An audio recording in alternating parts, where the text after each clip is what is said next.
భారత్లో ప్రముఖ social media ప్లాట్ఫామ్ల సేవలకు అంతరాయం ఏర్పడింది. ఇన్‌స్టాగ్రామ్, ఫేస్‌బుక్, యూట్యూబ్ సేవలు నిలిచిపోయాయి. కొత్తగా ఫీడ్ లోడ్ కాకపోవడంతో యూజర్లు ఇబ్బంది పడుతున్నారు. భారత్తో పాటు ప్రపంచవ్యాప్తంగా సమస్య ఉన్నట్లు తెలుస్తుంది. మరోవైపు సమస్యను పరిష్కరించేందుకు ఆయా సంస్థలు చర్యలు తీసుకున్నట్లు సమాచారం.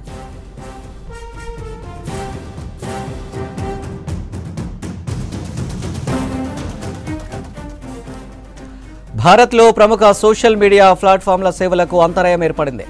ఇన్‌స్టాగ్రామ్, ఫేస్‌బుక్, యూట్యూబ్ సేవలు నిలిచిపోయాయి. కొత్తగా ఫీడ్ లోడ్ కాకపోవడంతో యూజర్లు ఇబ్బంది పడుతున్నారు. భారత్తో పాటు ప్రపంచవ్యాప్తంగా సమస్య ఉన్నట్లు తెలుస్తుంది. మరోవైపు సమస్యను పరిష్కరించేందుకు ఆయా సంస్థలు చర్యలు తీసుకున్నట్లు సమాచారం.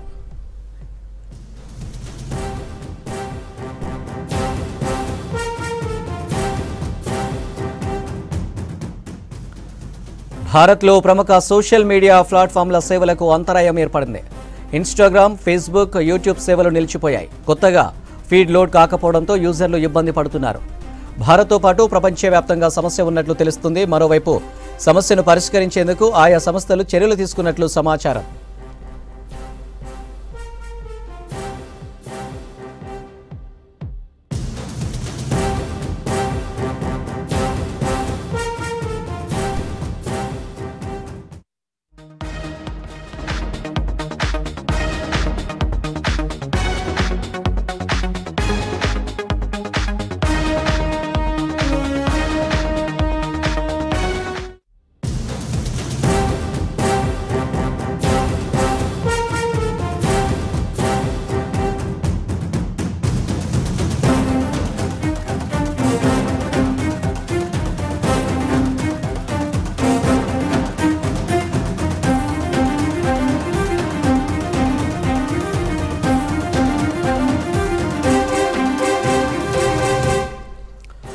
ఇందిరమ్మ ఇండ్ల నిర్మాణానికి ప్రభుత్వం పచ్చజెండా ఊపింది.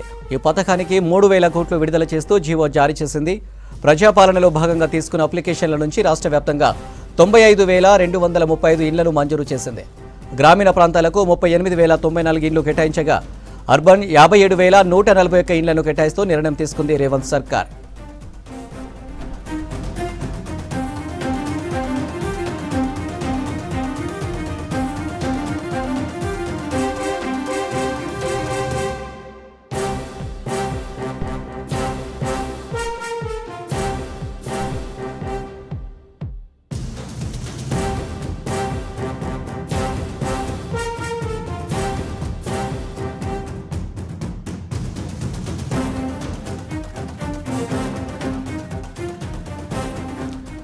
ఇందిరమ్మ ఇండ్ల నిర్మాణానికి ప్రభుత్వం పచ్చజెండా ఊపింది. ఈ పథకానికి 3,000 కోట్లు విడుదల చేస్తూ జీవో జారీ చేసింది.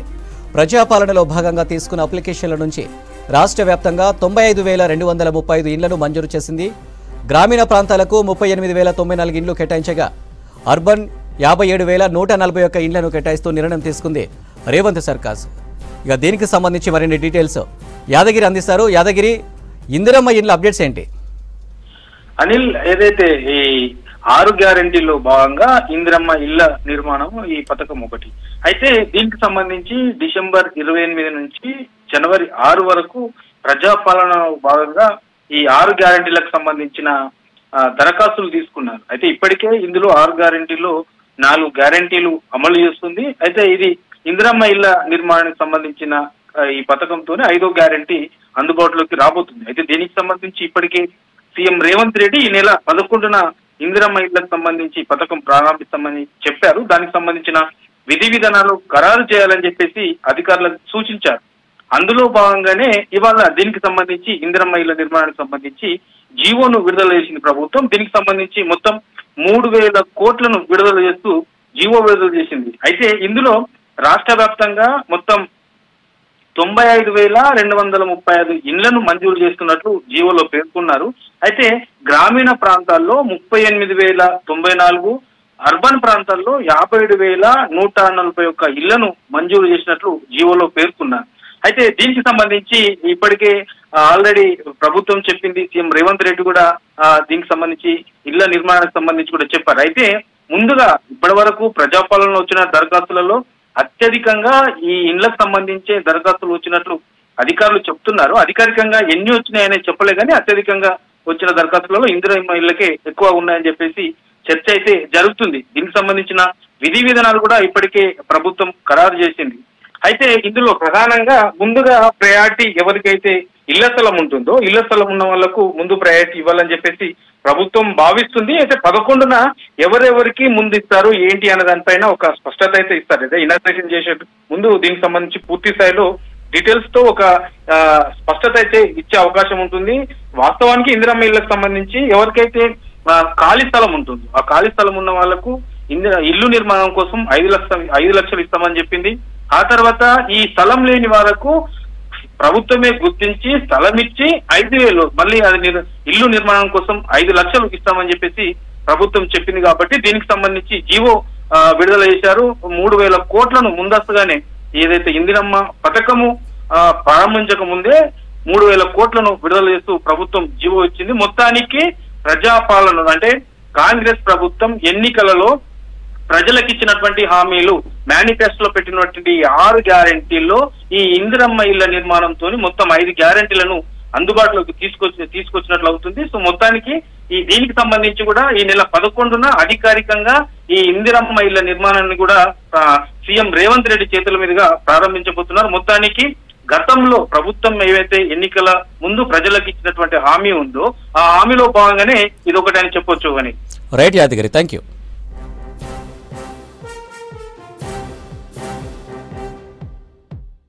జాతీయ స్థాయిలో మన తెలుగు వారి ప్రాబల్యం తగ్గిపోతుందన్నారు సీఎం రేవంత్ రెడ్డి.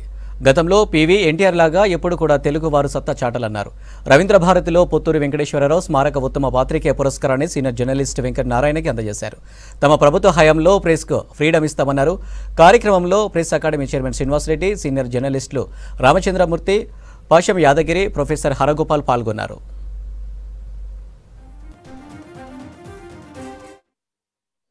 మేము మోర్ పవర్ అంటాం, వాళ్ళేమో మోర్ ఫ్రీడమ్ అంటారు. ఇది 2 వైరుధ్యాలు ఉన్న కాంబినేషన్. ప్రజల యొక్క సమస్యల్ని లేవనెత్తి వాటిని పరిష్కరించడానికి చేసే ప్రయత్నం ఒక జర్నలిజంలోనే అవకాశం ఉంటుంది. పరిశోధనాత్మక జర్నలిజం వల్ల రాష్ట్ర కేంద్ర ప్రభుత్వాలు కూలిన సందర్భాలు కానీ పెద్ద నాయకులను చెప్పబడే వాళ్ళ మీద చర్యలకు అవకాశం కూడా జర్నలిస్టుల ద్వారానే జరిగింది. ఏది ఏమైనా ఈరోజు తెలంగాణ రాష్ట్రంలో ఏర్పడ్డ ప్రభుత్వం ప్రజల ఆకాంక్షలకు పత్రికలు ప్రసార సాధనాలకు స్వేచ్ఛనివ్వాలని, వీలైనంత మేరకు వాళ్ళు లేవనెత్తుతున్న అంశాలను ప్రస్తావిస్తున్న సమస్యల్ని పరిష్కరించాలన్న ఆలోచనతోనే మా ప్రభుత్వం ముందుకు వెళ్తుంది. అనుభవజ్ఞులు ఇచ్చే సూచనలని పరిపాలనలో తప్పకుండా పరిగణలోకి తీసుకొని ముందుకు వెళ్లాలన్న ఆలోచనతోనే మా మంత్రివర్గము ఈరోజు ముందుకు వెళ్లే ప్రయత్నం చేస్తుంది. మన రాష్ట్ర సరిహద్దులు దాటి జాతీయ స్థాయి అంతర్జాతీయ స్థాయిలో వెంకటనారాయణ గారు తమ అనుభవాన్ని ఉపయోగించి 50 సంవత్సరాలు పైగా ఈ వృత్తిలో రాణించడం అనేది గొప్ప విషయము. ముఖ్యంగా మన తెలుగు వాళ్ళ ప్రభావం జాతీయ స్థాయిలో తగ్గుతూ వస్తుంది. ఇది మనకు పొంచి ఉన్న ప్రమాదము. అది రాజకీయంలో కావచ్చు, పాత్రికేయుల యొక్క సంపాదకీయంలో కావచ్చు, వివిధ రంగాలలో నైపుణ్యం ఉన్నవాళ్ళు, తెలుగు ప్రజల యొక్క గౌరవాన్ని పెంపొందించే వాళ్ళు తగ్గుతూ వస్తున్నారు. ఇది పరిగణలోకి తీసుకొని మనందరం కూడా ముందు జాగ్రత్తగా మేల్కొని ఆ దిశగా ప్రయాణించాల్సిన అవసరం ఉంది. జిహెచ్ఎంసీలో birth and death certificates scam వెలుగులోకి వచ్చింది. నాన్ అవైలబిలిటీ సర్టిఫికేట్ లేకుండానే బర్త్ అండ్ డెత్ సర్టిఫికేట్లను ఫలక్నామా సర్కిల్ అధికారులు జారీ చేసినట్లు గుర్తించారు. గతేడాది నవంబర్ నుంచి ఇప్పటి వరకు ఫలక్నామా సర్కిల్ నుంచి 80 నకిలీ సర్టిఫికేట్స్ జారీ అయినట్లు తెలుస్తుంది. అటు ఖైరతాబాద్, సికింద్రాబాద్, చార్మినార్, గోషమహల్ సర్కిల్స్లోనూ సర్టిఫికేట్స్ దందా జోరుగా సాగినట్లు గుర్తించారు.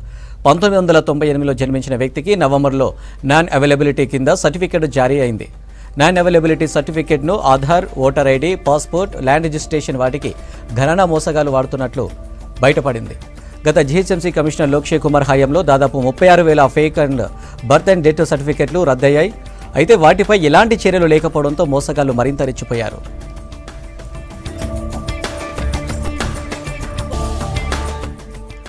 మరోవైపు ఉన్నతాధికారుల అండదండలతోనే సర్టిఫికెట్ల దందా కొనసాగుతున్నట్లు తెలుస్తుంది. ఇష్యూను బట్టే పైసలు వసూలు చేస్తున్నట్లు గుర్తించారు. అటు ఒక్కో సర్కిల్ నుంచి 3 లక్షలు, ప్రాఫిట్ ఎక్కువ ఉన్న సర్కిల్లో 5 లక్షల మేర మంత్లీ ఆదాయం వసూలు అవుతున్నట్లు తెలుస్తుంది. సర్కిల్లో ఏఎం ఓహెచ్ లేని చోట డిప్యూటీ ఏఈలను అధికారులు నియమించినట్లు సమాచారం. అయితే ఇలాంటి ప్లేస్లో ఏఎంసీ లేకుంటే రిజిస్టర్లు, బర్త్ మరియు డెత్ సర్టిఫికెట్స్ జారీ అయ్యాయి. సీఎం ఓహెచ్పై ఇప్పటికే తీవ్రమైన అవినీతి ఆరోపణలు రాగా ఆమె దగ్గర పనిచేస్తున్న మహిళా ఉద్యోగులు మేయర్కు కంప్లైంట్ చేశారు.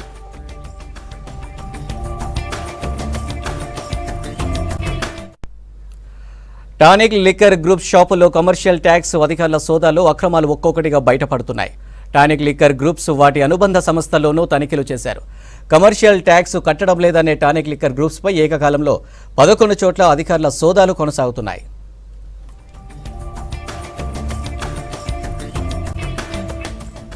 ఎక్సైజ్ శాఖలోని ఓ ఉన్నతాధికారి అండదండలతోనే టానిక్ గ్రూప్ దందా నడిపించినట్లు అనుమానిస్తున్నారు.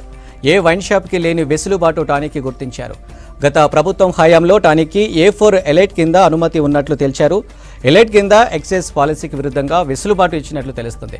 పాలసీపై అధికారులు ఎలాంటి నోటిఫై చేయనున్నట్లు గుర్తించారు. ప్రస్తుతం సిటీలో టానిక్కి 11 ఫ్రాంచైజీలు ఉన్నాయి. 11 క్యూ టానిక్ సిండికేట్లు నడిపిన అనిత్ రెడ్డి, అఖిల్ రెడ్డి, సీఎంఓ మాజీ అధికారి భూపాల్ రెడ్డి కుమారుడు అభినయ్ రెడ్డితో పాటు ఎక్సైజ్ ఉన్నతాధికారి కుమార్తె పాత్ర ఉన్నట్లు తేల్చారు. అడిషనల్ ఎస్పీ కూతురు ప్రియాంక రెడ్డి భాగస్వామ్యం ఉన్నట్లు తేల్చారు. విచిత్రమైన గుర్తింపు, కొత్త రకం అనుమతులతో కంకుతిన్నారు అధికారులు. బోడుపల్, గచ్చిబౌలి, మాదాపూర్లో విస్తృత తనిఖీలు చేస్తున్నారు. క్యూ టానిక్లోని సీసీ ఫుటేజ్ను సేకరిస్తున్నారు అధికారులు.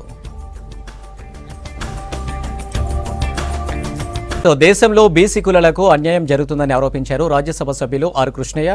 రాబోయే పార్లమెంటు ఎన్నికల్లో ప్రధాన పార్టీలన్నీ బీసీలకు 9 సీట్లు ఇవ్వాలని డిమాండ్ చేశారు. హైదరాబాద్ బషీర్బాగ్ ప్రెస్లో జాతీయ బీసీ కన్వీనర్ గుజ్జకృష్ణ ఆధ్వర్యంలో సమావేశం జరిగింది. దేశంలో 56% ఉన్న బీసీలకు 26% రిజర్వేషన్లు ఇస్తున్నారని మండిపడ్డారు. సివిల్ సర్వీసెస్ ఎగ్జామ్స్లో ఎస్సీ, ఎస్టీ, బీసీ అభ్యర్థుల కన్నా తక్కువ మార్కులు వచ్చిన వారికి పోస్టులు వస్తున్నాయని తెలిపారు. కార్యక్రమంలో BC national youth president Bharat, నిరుద్యోగ జేఏసీ చైర్మన్ నీలా వెంకటేష్ పాల్గొన్నారు. ఇలాంటి పరిస్థితుల అన్ని రాజకీయ పార్టీలు సగం కంటే ఎక్కువ సీట్లు ఇవ్వాలి. పక్క రాష్ట్రమైనటువంటి ఆంధ్రప్రదేశ్లో ఇప్పటికీ 11 ఎంపీ సీట్లు బీసీలకు ఇచ్చారు. ఇంకా 2-3 ఇవన్నీ చూస్తుంది.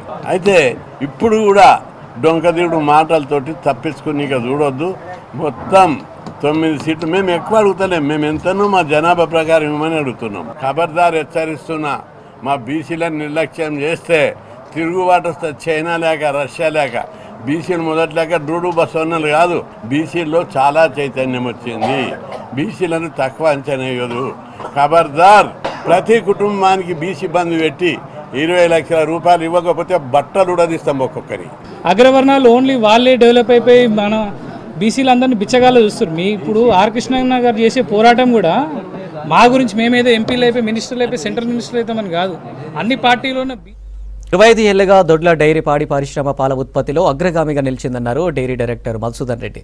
భారతదేశంలోనే కాకుండా ఇతర దేశాల్లో కూడా తమ ఎగుమతులు చేస్తున్నామన్నారు. మాదాపూర్ హైటెక్స్ ఎగ్జిబిషన్ సెంటర్లో గోల్డెన్ జూబ్లీ 50వ పాడి పరిశ్రమ కాన్ఫరెన్స్ 2వ రోజు కొనసాగింది. మంచి నాణ్యతతో కూడిన ఉత్పత్తులను కస్టమర్లకు అందజేయడమే తమ లక్ష్యమన్నారు మధుసూదన్ రెడ్డి. కార్యక్రమంలో సంస్థ ప్రతినిధులు పాల్గొన్నారు.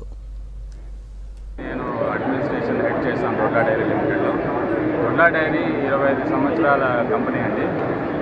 ఈ కంపెనీకి మన భారతదేశంలో 5 రాష్ట్రాల్లో ప్రజెన్స్ ఉంది.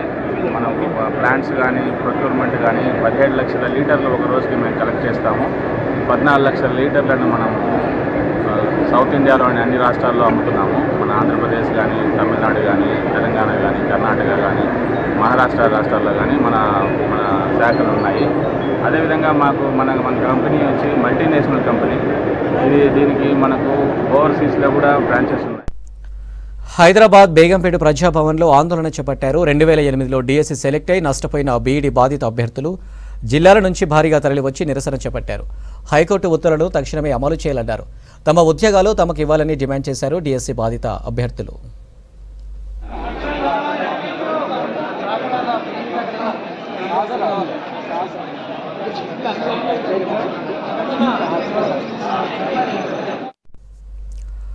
నంద్యాల జిల్లా శ్రీశైలంలో మహాశివరాత్రి బ్రహ్మోత్సవాల సంబరాలు అంబరానంటాయి. 5వ రోజు భ్రమరాంబ సమేతుడైన మల్లికార్జున స్వామి రావణ వాహనంపై భక్తులకు దర్శనమిచ్చారు. శ్రీశైలం ఆలయం విద్యుత్ దీపకాంతులతో మిరుమిట్లు గొలుపుతూ భక్తులను ఆకట్టుకుంది. శ్రీశైలం ఆలయంలో ఉదయం నుంచి రాత్రి వరకు అర్చకులు, వేద పండితులు మల్లికార్జున స్వామి అమ్మవారికి ప్రత్యేక పూజలు నిర్వహించారు.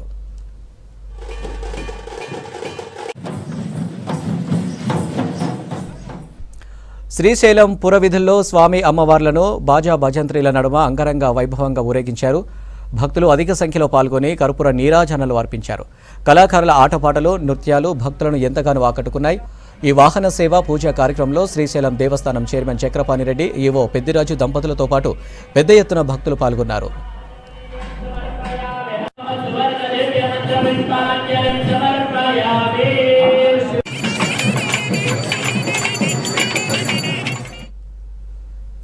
ఇవి హమారా హైదరాబాద్ అప్డేట్స్. మరిన్ని అప్డేట్స్ కోసం చూస్తూనే ఉండండి V6 న్యూస్.